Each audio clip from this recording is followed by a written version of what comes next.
Saban tahun, kerajaan Malaysia telah menganggarkan mengalami kerugian mencecah bilion ringgit angkara perbuatan nelayan asing yang menceroboh perairan dan mengaut hasil laut negara.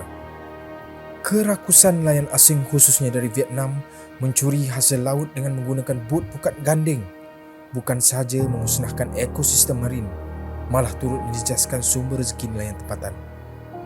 Isu ini dikatakan mula berlaku sejak awal tahun 2000 lagi. Namun, ia ibarat tenggelam timbul, terhenti apabila ada sesuatu operasi tertentu dilakukan. Dan ia akan berulang kembali apabila operasi tamat. Di mana silapnya? Ada yang mendakwa ia berpunca akibat rasuah oleh penguatkuasa dan ada pula yang mendakwa akibat kelemahan sistem serta undang-undang perairan kita. Namun begitu, dalam isu berkaitan rasuah, tiada pula sesiapa yang mahu tampil memberi maklumat. Sehinggalah sekitar tahun 2017, Suruhanjaya Pencegahan Rasuah Malaysia SPRM dengan kerjasama Agensi Penguatkuasaan Maritim Malaysia APMM mengambil langkah proaktif melancarkan satu operasi sulit yang dinamakan sebagai Ops Armada. Operasi besar-besaran tersebut boleh dikatakan sebagai tindakan yang paling berkesan setakat ini dan memberi impak dalam mengurangkan isu berkenaan sehingga kini. Pada siri kali ini, SPRM fokus akan mengimbau kembali bagaimana tercetusnya Ops Armada sehingga tertumpasnya sindiket orang tengah yang menjadi dalang pada kegiatan haram tersebut. Saksikanlah pendedahan oleh nelayan, anggota penguatkuasa serta temu bual eksklusif bersama Ketua Pesuruhjaya Suruhanjaya Pencegahan Rasuah Malaysia SPRM, Tan Sri Azam Baki bagi mengulas isu dan operasi ini.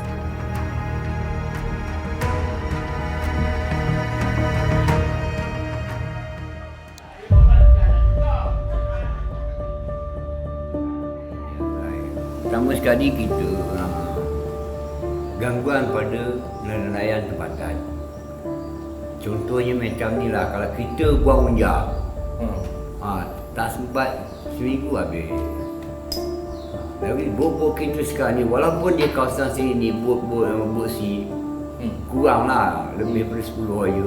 Tapi kawasan Dau, mana termasuk kawasan Laut Cina Selatan, dia pun operasi kawasan kita juga, antara Pulau Au ke timur menghadap ke Desaru, sampai sebadan Tanjung Pinang.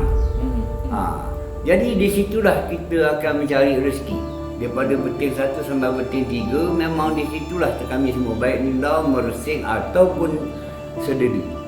Beroperasi memang kawasan yang ada sikit sumber yang lebih lah.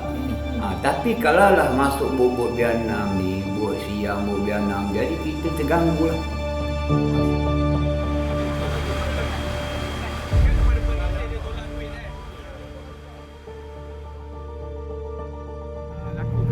Biasanya bobot asing Vietnam ni, yang kita suspek Vietnam ni, dia kalau kita buat first kali kita akan merapat kat dia. Kita akan merapat kat dia untuk buat pemeriksaan macam biasa, SOP macam biasa. Tapi biasanya dia agresif sikit. Agresif ni biasanya dia tak nak bagi kerjasama kat kita. Itu salah satu ciri-ciri dia lah, yang dia melakukan kesalahan. Kan? Bot tu tak ada apa-apa sebarang dokumentasi. Kan? Tak ada permit kerja, tak ada lesen. Jadi salah satu ciri-ciri kita boleh nampak, kita nak merapat dia tak bagi. Dia akan lari. Dia dengan cara mana mungkin dia tak nak, dia lari, dia akan, walaupun dia tak apa nak laju, tapi dia akan lentangkan tali. Kadang-kadang ada certain time tu dia letak minyak hitam dekat bahagian deck dia supaya bila anggota kita lompat naik boleh tergelincir. Itu biasa berlaku. Jadi memang dia takkan bagi kerjasama kita. Biasanya agresif. Ya kalau sebab dia tahu dia salah. Biasanya dia salah. Kalau hak yang kecil tu lagi agresif sebab lagi susah kita nak merapat kat dia. Sebab makin kita merapat dia akan langgau kita. Ada certain kadang dia langgau. Kalau bot ni dia langgau je. Sebab dia bot dia besar. Walaupun yang kecil tu memang kategori besar juga. Daripada segi okey lah.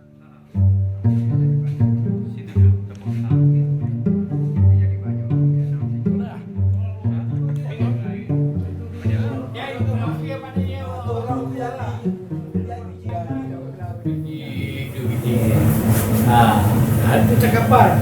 Tapi maknanya cakapan, contoh kata 10 biji. Cakap biji yang lain, Begitu lah. Kena jamin. Kalau kena jamin dia boleh lepas.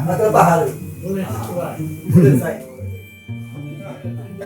Lupa lah. Ada yang mahal. Kau beli ya? Beli pagi. Dah beli dulu. Kalau Tapi yang atas pengalaman saya, apa kalau bot-bot yang besar, toki jago toki yang kaya-kaya, tangkap 2-3 hari, balik. Bot Vietnam kan tangkap sebulan 2 bulan boleh. Rupanya apa kalau saya rasa ada satu ejen yang di sini pergi ke Vietnam, cari toki-toki mana, dia akan bawa orang tu, awak nak bot ke tidak. Kalau awak tak nak bot, ni pihak menguasa Malaysia akan propose-kan. Bot tu saya baru buat, banyak duit saya habis, saya nak balik. Tapi ejen ni lah yang akan bawa toki tu ke Malaysia kita. Jadi bot tu akan lepas, tidak dilupuskan.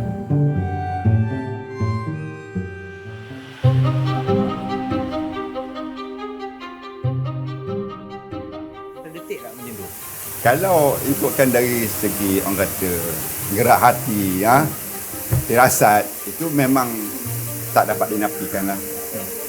Memang ada tersoal untuk orang kata dari segi penyalahgunaan kuasa ke ataupun rasuah ke, benda ni berlaku. Tetapi Tak ada bukti tak, yang cukup. tak ada bukti yang kukuh. Pihak polisi menangkap bot-bot penghalangan Vietnam. Bot-bot akan dibawa ke sekitar Pulau Tenggu. Ini maksudnya bot-bot yang ditahan di Dalam- di perairan Pantai Timur ni lah. Yalah, di bahagian Kemaman, perairan Kemaman akan dibawa ke Pulau Tenggu untuk toke bot menghubungi, tekong bot menghubungi orang tengah di tanah besar. Dan toke tekong bot akan menghubung untuk menghubungi toke bot di Vietnam. Okey. Sekiranya bersetuju, toke bersetuju untuk buat bayaran kepada bot akan dilepaskan So macam tu lah. Kenapa dia pergi ke Pulau Tenggu untuk mendapat talian telefon lah. Telefon. Lebih senang.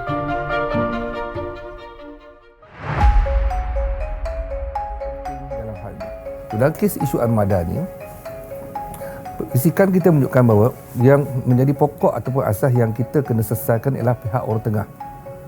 Yang mana mereka ni datang ke sini, mereka ni daripada Vietnam ataupun ejen-ejen pada orang Vietnam ni berada di sini cuba merasuah ataupun merasuah pihak-pihak penguatkuasa. Sebab itu kaedah perisikan digunakan untuk mengesahkan maklumat ini, dan juga kita menggunakan kaedah undercover operation di mana kita lantik ejen-ejen kita untuk berurusan dengan mereka ini bagi melihat benar atau tidak berlakunya isu ini. Dan memang benar, hasilnya 22 orang telah ditangkap. Yang mana salah seorangnya adalah seorang yang mastermind memberi rasuah kepada pihak penguatkuasa ini supaya aktiviti nelayan-nelayan asing ini dapat dijalankan atau merompak hasil-hasil ini dapat dijalankan dengan lebih sistematik lagi tanpa gangguan daripada pihak penguatkuasa.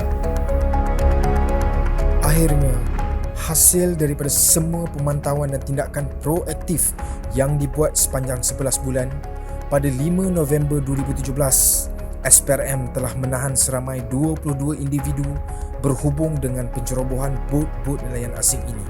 Kesemua mereka ditahan dalam satu operasi secara besar-besaran yang dilancarkan di Pahang, Terengganu, Sabah dan Sarawak.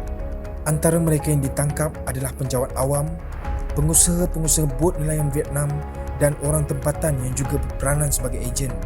Dalam operasi yang dibuat, SPRM juga telah merampas wang tunai berjumlah 1.9 juta ringgit, iaitu wang rasuah yang dibayar serta membekukan 44 akaun bank berjumlah 2 juta ringgit. Salah di mahkamah. Okey, impak yang lain saya boleh lihat ialah di mana kesedaran wujud di pihak kerajaan bahawa satu-satu jabatan dia tak boleh work in silo. Perlu ditubuhkan satu bentuk task force dalam hal ini. Sebab itu kadang-kadang ada area-area tertentu, aspek-aspek tertentu yang kami lihat dan kita telah nasihatkan kepada kerajaan di mana kerajaan perlu melihat kepada penggabungan agensi-agensi kerajaan ini, sama ada namanya task force atau tidak, sama saja, supaya tindakan penguatkuasaan ini dipanggil tindakan bersepadu. Apa yang dapat disimpulkan, Ops Armada telah berjaya melumpuhkan satu gerakan aktiviti ekonomi gelap yang ingin bertapak di negara ini. Dan yang pasti, dalangnya tidak terlepas. Siapa dan di mana dalangnya?